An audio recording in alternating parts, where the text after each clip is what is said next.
ഫെബ്രുവരി 28-ന് ടെഹ്റാനിൽ നടന്ന ആക്രമണത്തിൽ Israel Iran പരമോന്നത നേതാവ് ആയത്തുള്ള അലി ഖമനേയിയെ കൊലപ്പെടുത്തിയതുമായി ബന്ധപ്പെട്ട് ലോകത്ത് ആക്രമണങ്ങളും പ്രത്യാക്രമണങ്ങളും തുടരുകയാണ്. ഖമനേയിയെ കൊലപ്പെടുത്താനായി നടത്തിയ ആക്രമണത്തിനായി ഉപയോഗിച്ചത് ഇസ്രായേലിന്റെ റാഫേൽ അഡ്വാൻസ്ഡ് ഡിഫൻസ് സിസ്റ്റം വികസിപ്പിച്ചെടുത്ത ബ്ലൂ സ്പാരോ എന്ന എയർ ലോഞ്ചഡ് ബാലിസ്റ്റിക് മിസൈലാണെന്ന് റിപ്പോർട്ടുകൾ സൂചിപ്പിക്കുന്നു. പ്രതിരോധ സംവിധാനങ്ങൾക്ക് ഈ മിസൈലിനെ തടയുക എന്നത് എന്തുകൊണ്ടാണ് ഇത്ര പ്രയാസകരമായ ദൗത്യമായതെന്ന് മനസ്സിലാക്കാൻ അതിന്റെ പ്രവർത്തന രീതി അറിയേണ്ടതുണ്ട്.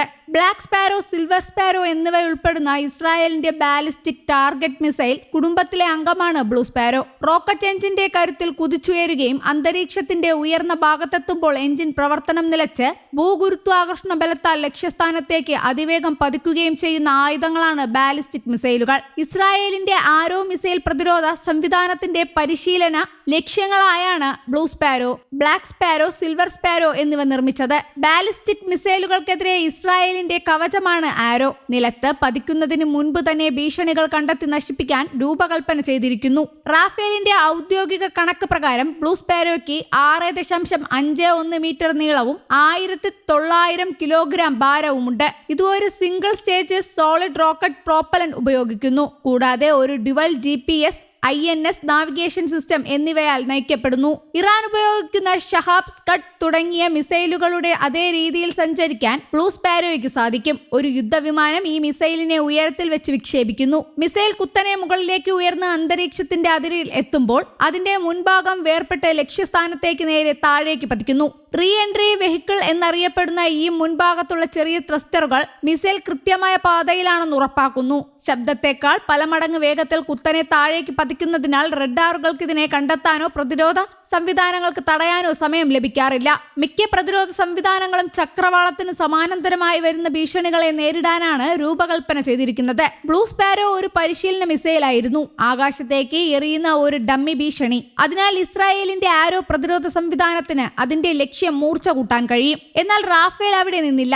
കമ്പനി അതേ സാങ്കേതിക വിദ്യ സ്വീകരിച്ച് യഥാർത്ഥ ലക്ഷ്യങ്ങൾ കണ്ടെത്തി നശിപ്പിക്കാൻ രൂപകൽപ്പന ചെയ്ത പൂർണ്ണമായും യുദ്ധസജ്ജമായ മിസൈലായ റോക്സ് നിർമ്മിച്ചു.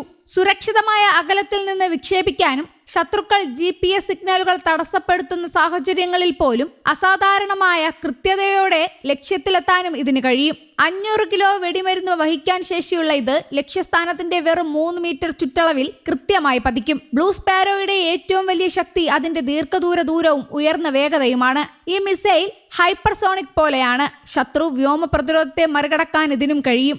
ഈ യുദ്ധത്തിൽ ഇറാന്റെ വ്യോമ പ്രതിരോധ സംവിധാനങ്ങൾ, റഡാർ കമാൻഡ് സെന്ററുകൾ എന്നിവ ആദ്യം നശിപ്പിക്കാൻ ഇസ്രായേൽ ബ്ലൂ സ്പാരോയും റാംപേജ് റോക്സ്, എയർ ലോറ തുടങ്ങിയ മറ്റ് സ്റ്റാൻഡ് ഓഫ് മിസൈലുകളും ഉപയോഗിച്ചു. ഇത് തുടർന്നുള്ള ആക്രമണങ്ങൾ എളുപ്പമാക്കി. ഇസ്രായേലിനും ഗൾഫ് രാജ്യങ്ങൾക്കും നേരെ മിസൈലുകൾ വർഷിച്ചുകൊണ്ടാണ് ഇറാൻ പ്രതികരിച്ചത്. എന്നാൽ ഇറാനിലെ നിരവധി പ്രധാന സ്ഥലങ്ങളെ ലക്ഷ്യമിട്ടതായി ഇസ്രായേൽ അവകാശപ്പെടുന്നു. ഖമനേയിയുടെ മരണത്തെ തുടർന്ന് ഇറാൻ 40 ദിവസത്തെ ദുഃഖാചരണം ആചരിക്കുന്നു. പുതിയ നേതാവിനെ തെരഞ്ഞെടുക്കുന്നതിനുള്ള പ്രക്രിയ ആരംഭിച്ചു.